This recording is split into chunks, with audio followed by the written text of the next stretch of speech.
नमस्कार प्यारे दोस्तों, आपका बहुत बहुत स्वागत है हमारे इस सेशन में। और आज हम सीखेंगे शारीरिक शिक्षा का ग्रीस में इतिहास। सर्वप्रथम हम देखते हैं कि ग्रीस एक ऐसी सभ्यता थी जिसने कला, ज्योतिष, दर्शन, नाटक, कविता, संगीत, शिक्षा, चिकित्सा, खेल सहित विभिन्न क्षेत्रों में महत्वपूर्ण योगदान दिया।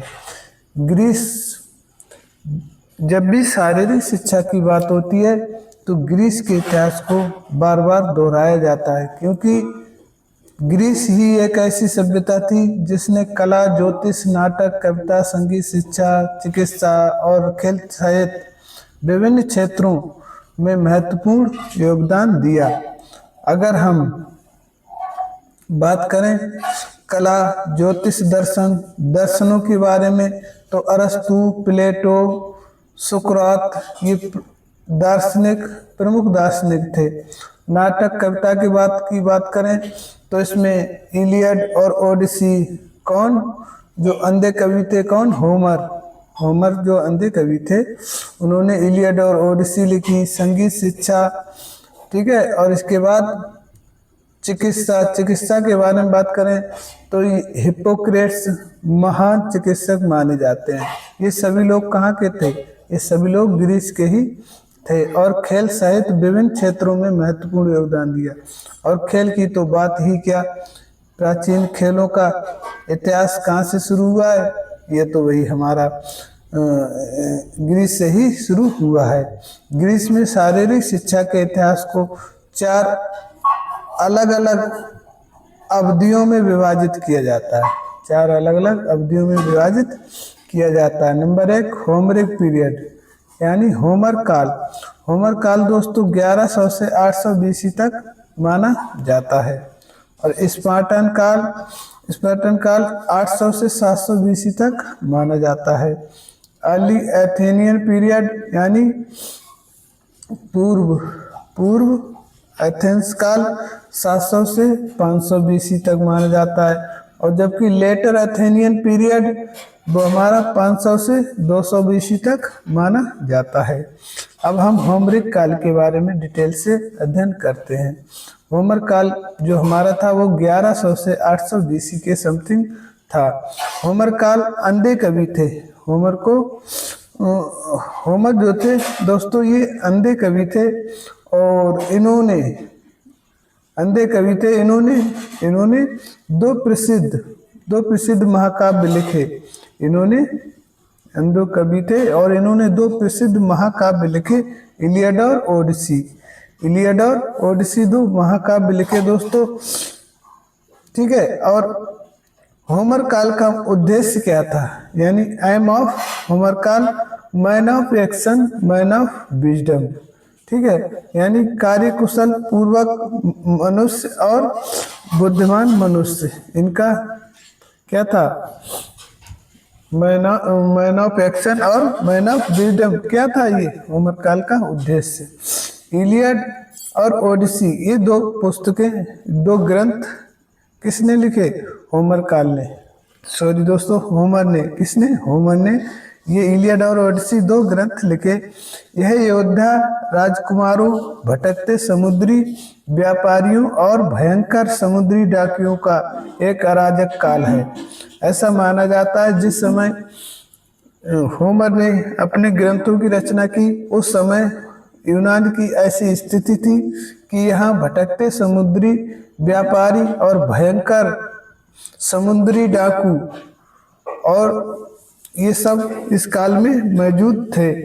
इलियड में वर्णित इन खेलों में शहीद योद्धाओं जैसे ट्रोजन युद्ध के नायक, ठीक है दोस्तों।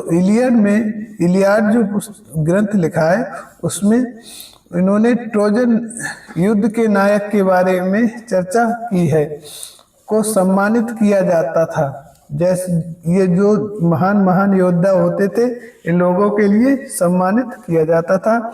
इसमें शामिल खेल कार्यक्रम है, ठीक है दोस्तों, इसमें शामिल खेल कार्यक्रम है। कैरियट रेस, बॉक्सिंग, कुश्ती, पैदल दौड़, ठीक है, और डिस्कस थ्रो, जेवलिन थ्रो, निशानेबाजी आदि।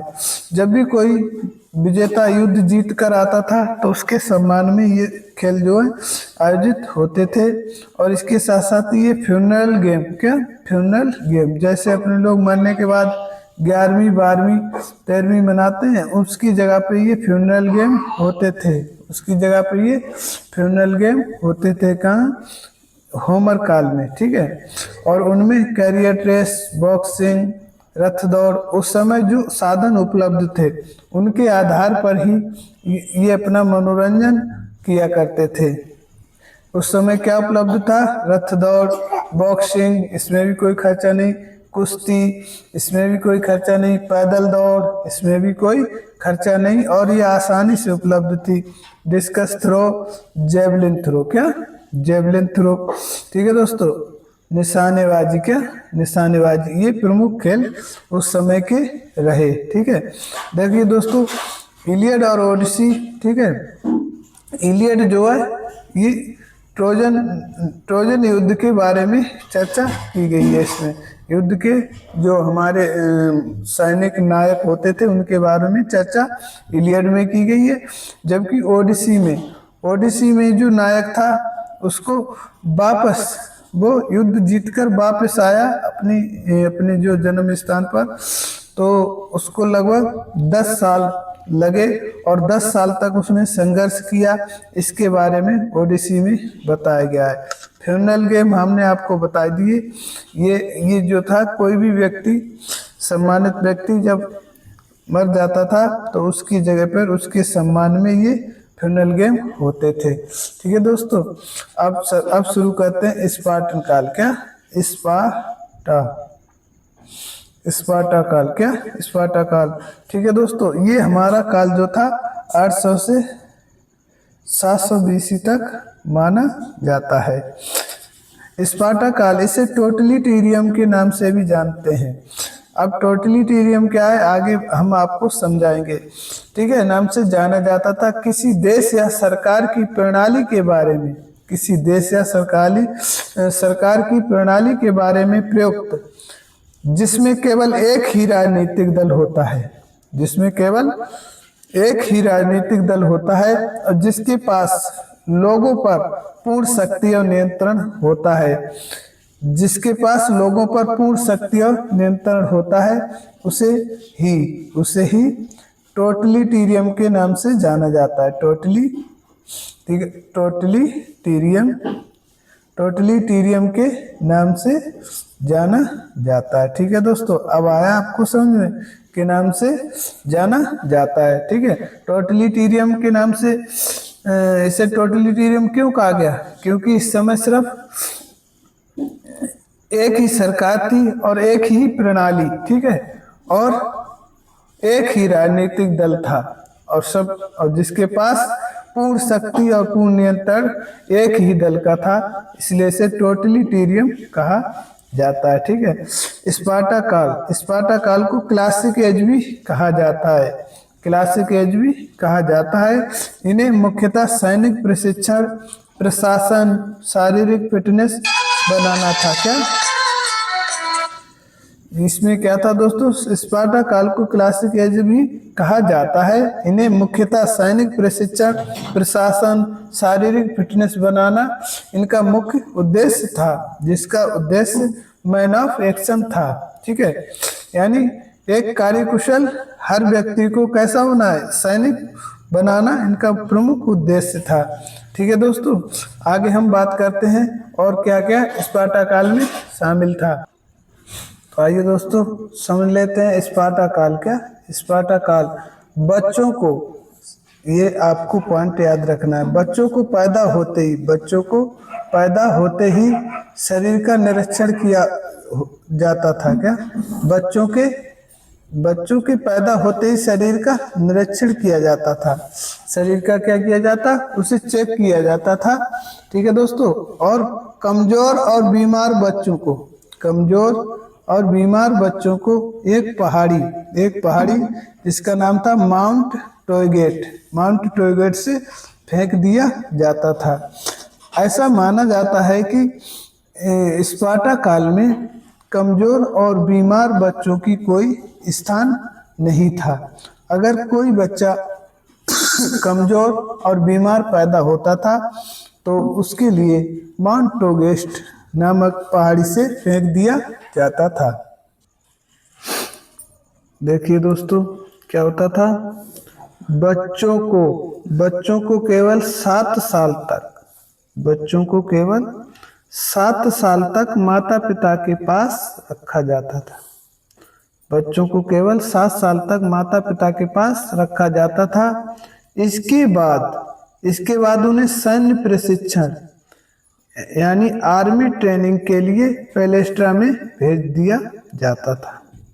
7 साल के बाद बच्चों को कहाँ भेज दिया जाता था? पैलेस्ट्रा में भेज दिया जाता था। ये पैलेस्ट्रा। औपचारिक शिक्षा प्रणाली, औपचारिक शिक्षा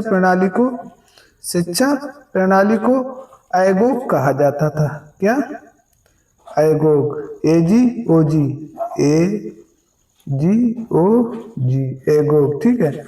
जिसकी देखरेख कौन करता था? पैडोनोमस। क्या? पैडोनोमस, जो प्रिंसिपल थे के द्वारा की जाती थी। ठीक है दोस्तों। शारीरिक शिक्षा के अध्यापक को पैडोट्राइब, क्या? पैडोट्राइब कहा जाता था। क्या? पैडोट्राइब कहा जाता था। प्रिंसिपल को पैडोनोमस और शारीरिक शिक्षा के टीचर को पैडोट्राइब कहा जाता था। अब इसे याद रखेंगे, पीटीआई वर्ड जो है पैडोट्राइब में आते हैं, कहा जाता था। खेल मैदान को प्लेटेनिस्टास कहा जाता था। क्या? खेल मैदान को क्या कहा जाता था? खेल मैदान को दोस्तों प्लेटेनिस्टास कहा जाता था। ठीक है। आगे डिडास्केलियम एक संगीत का स्कूल था। कैसा था? डिडास्केलियम जो था हमारा वो संगीत का स्कूल था। इसको कैसे याद रखेंगे? स्केल से, ठीक है। स्केल यानी जो भी स्किल होती है उसके हिसाब से संगीत क्या एक स्किल है। क्या? लड़कियां केवल स्विमिंग, जिम्नास्टिक, घोड़ा रेस में क्या करती थी? भाग ले सकती थी। लड़कियां किस में भाग ले सकती थी? स्विमिंग, जिम्नास्टिक, घोड़ा रेस में शामिल किया जाता था। ठीक है। अब हम देखते हैं, ये तो हमारा था स्पार्टा काल का एंड हो गया। ठीक है। अब हम शुरू करते हैं पूर्व एथेंस काल यानी अर्ली एथेनियन पीरियड। पूर्व एथेंस काल, ठीक है। पूर्व एथेंस काल यानी अर्ली एथेनियन पीरियड। पेलेस्ट्रा, कुश्ती, मुक्केबाजी, जिम्नास्टिक, इन सब के क्या थे? स्कूल थे। किसमें? पूर्व एथेंस काल में। ठीक है। 7 साल बाद, इसमें भी 7 साल बाद लड़कों को कहाँ भेज दिया जाता था? पैलेस्ट्रा में प्रवेश दे दिया जाता था। इस अवधि में मिट्टी स्नान, क्या? ये इम्पोर्टेंट पॉइंट है। इस कई बार पूछा जाता है कि मड स्नान, जो मड बाथ है वो किसमें प्रसिद्ध था? ये हमारा पूर्व एथेंस काल में प्रसिद्ध था मड बाथ यानी मिट्टी से स्नान करना। ठीक है। ये किसमें एक मसाज के रूप में प्रयोग किया जाता था। इस काल में 4 राष्ट्रीय खेल स्पर्धाएं होती थी और जिन्हें पैन हेलेनिक गेम्स कहा जाता था। जो निम्न है कौन कौन से? नंबर 1 कैसे याद रखेंगे? OPIN, ओपिन से। क्या? OPIN से, ओपिन से याद रखेंगे आप। यानी ओ से ओलंपिक, पी से पीथियन और आई से स्टीमियन और एन से नीमियन। ठीक है। इस प्रकार आप याद रखेंगे। ठीक है। ओपिन से, क्या? ओपिन से याद रखेंगे। चलो आइए देखते हैं दोस्तों क्या होते हैं types of games held in ethic era. ठीक है। दिस एरा यानी पैन हेलेनिक गेम्स में कौन कौन से गेम शामिल होते थे और कब हुए थे और कहाँ होते थे, ये सब समझते हैं। सर्वप्रथम देखते हैं इनकी ट्रिक। OPIN, open. क्या? OPIN, ठीक है। तो चारों क्रम से याद कर लेंगे आप OPIN से, ठीक है। इसके बाद हम इनकी डेट को याद करेंगे। 776 BC, 582, 582, 512, ठीक है। 582, 582, 512। इसके बाद हम देखते हैं इनकी जो ये आयोजित होते थे वो साल है कौन कौन सी थी। 4, 3, 2, 2, ठीक है। 4, 3, 2, 2 या 43, 22 से आप याद रख सकते हैं, ठीक है। रखना आपको क्रम से ही याद है, ठीक है। अब हम देखते हैं कि महीना कौन सा महीना में ओलंपिक गेम जो थे हमारे वो अगस्त माह में 5 दिन होते थे। और इसके बाद किनके, भगवान जीएस के सम्मान में, किसके, भगवान जीएस के सम्मान में। और भगवान जीएस को बादल, बिजली, आकाश के देवता के नाम से भी जानते हैं, ठीक है दोस्तों। इसके बाद पीथियन गेम्स 582 में हुए और ये डेल्फी नाम के स्थान पर होते थे। और इसमें लारेल नामक, लारेल की जो था, लारेल नाम की जो पत्तियां थी उनका जो मुकुट पहनाया जाता था। और ये अपोलो सूर्य देवता के सम्मान में होते थे। 5 इस्तीमियन खेल 582 ईसा पूर्व शुरू हुए थे और ये प्रति ओलंपिक के प्रति 2 वर्ष बाद में मनाए जाते थे। कोरियंथ में, क्या कोरियंथ में ये होते थे। और जैतून के पत्तों की टहनियों का मुकुट इन्हें विजेता को प्राप्त किया जाता था। पोसीडन यानी समुद्र देवता के सम्मान में ये होते थे। अब हम देखते हैं नीमियन। नीमियन दोस्तों 512 बीसी में होते थे और ये प्रति 2 वर्ष में होते थे ओलंपिक के। और ये एर्गोलिस नामक स्थान पर करवाए जाते थे और इनमें इनाम के लिए कोलाबरी की जो मुकुट था वो दिया जाता था। इसके बाद ये जीएस आकाश देवता के सम्मान में करवाए जाते थे। अब हम एक बार और रिवीजन करें दोस्तों। ओलंपिक्स ये आप याद रखेंगे ओपन का, OPIN, ओपन से। ओलंपिक पीथियन स्टीमियन नीमियन 776, 582, 776, 582, 582, 512 इस क्रम में आप याद रखेंगे। और वर्ष की बात तो 43, 22 यानी OPIN 43, 22 यानी 4 वर्ष में, 3 वर्ष में, 2 वर्ष में, 2 वर्ष में। अब बात आती है स्थानों की, तो इसकी ट्रिक है दोस्तों ईडका, क्या ईडका, क्या ईडका या EDCA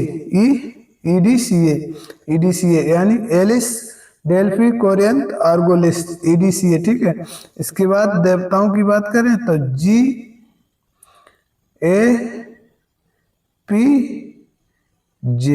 ठीक है।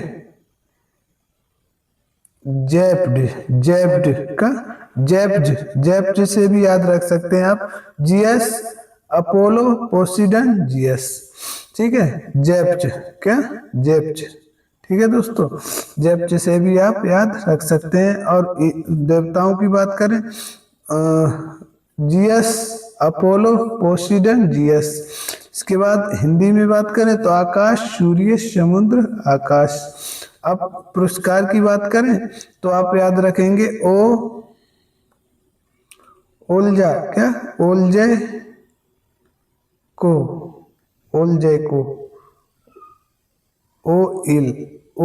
ओइल जय को याद रखो तभी आपको हमेशा याद रहेगा। ओइल जय को, क्या ओ से ओलिव, और ला से लारेल जैसे जैतून, और को से कोलाबरी, क्या ओइल जाको, ठीक है। अब इवेंट्स की बात करें पैदल दौड़, रथ दौड़, घुड़दौड़, सैन्य प्रशिक्षण, संगीत प्रशिक्षण और धावन, पथ दौड़, ठीक है। ये तो हमारा जीएस के सम्मान में होता था। पथ दौड़, तो पथ दौड़ और पथ दौड़ ये तो जीएस की पथ दौड़ हो गई। इसके साथ साथ रथ दौड़, घुड़दौड़, सैन्य संगीत, ठीक है। इसको आप रखेंगे याद, रथ दौड़ और घुड़दौड़। सूर्य देवता जो थे वो रथ के साथ दौड़ते हुए आते थे और घोड़ों को दौड़ाते हुए लाते थे। इससे लॉजिक से आप याद रखो। इसके बाद समुद्र देवता के सैन्य प्रशिक्षण, संगीत, खेल, क्रीड़ा। ठीक है, इसको आप कैसे याद रखेंगे? जैसा कि हमने पढ़ा था, समुद्र में डाकू लुटेरे अधिक रहते थे, तो इस वजह से सैन्य प्रशिक्षण, समुद्र देवता जो थे अपने सैनिकों को सैन्य प्रशिक्षण करवाते थे और संगीत बजा बजा कर खेल क्रीड़ा करवाते थे प्रशिक्षण के साथ साथ। ठीक है, इसके बाद हम देखते हैं उत्तर एथेंस काल। क्या? उत्तर एथेंस काल। इस प्रकार हमारा पूर्व एथेंस कंप्लीट होता है। अब हम देखते हैं उत्तर एथेंस काल। उत्तर एथेंस काल में देखते हैं ग्रीस इतिहास का स्वर्ण काल, यानी ग्रीस के इतिहास का ये स्वर्ण काल, इसे गोल्डन एज भी कहा जाता है। इसे गोल्डन एज भी कहा जाता है। इस अवधि को संक्रमण काल भी कहा जाता है। ट्रांजिशन पीरियड भी इसे कहा जाता है के रूप में भी जाना जाता है। ये दार्शनिकों का काल भी कहा जाता है। ये दोस्तों दार्शनिकों का काल भी कहा जाता है, क्योंकि सुकरात, प्लेटो और अरस्तु दार्शनिक इसी अवधि में थे। इसके साथ साथ हिप्पोक्रेट्स जो चिकित्सा शास्त्र के पितामह थे, वो भी इसी काल से बिलोंग रखते थे। ठीक है दोस्तों, इसके बाद इस प्रकार दोस्तों हमने जो इतिहास, ग्रीस के इतिहास के चारों भागों के बारे में डिटेल से पढ़ लिया है। उम्मीद करते हैं आपको ये सेशन अच्छा लगा होगा। अगर अच्छा लगता है तो आप वीडियो को लाइक जरूर करें दोस्तों, और चैनल को सब्सक्राइब जरूर करें। जय हिंद, जय भारत।